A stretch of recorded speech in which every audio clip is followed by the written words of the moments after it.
consideramos que esa consulta es inconstitucional.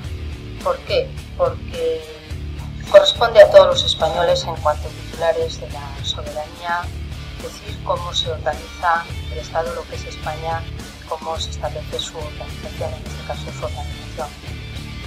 Sobre lo que es un asunto que compete al conjunto del pueblo español, nadie puede entrar más que el conjunto del pueblo español. No es un asunto en que este gobierno ni cualquier otro pueda negociar, ni pueda discutir, ni pueda transigir. Es algo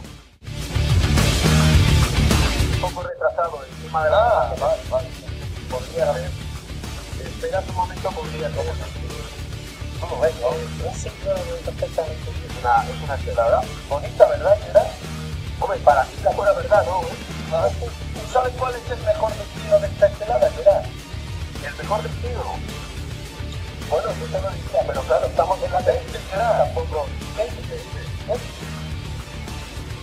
Este es el mejor destino de las esteladas catalanas, que representan precisamente, mira, Xavier Ríos, ya te estoy dando la portada de mañana. Este es el mejor destino, Gerard, de las esteladas catalanas. Purificarlas con el fuego y, sobre todo, promoviendo gestos e iniciativas como las tuyas que realmente promuevan lo mejor de lo que nos une y no pongan acento, que es lo que hacen estos canallas, en todo aquello que nos diferencia.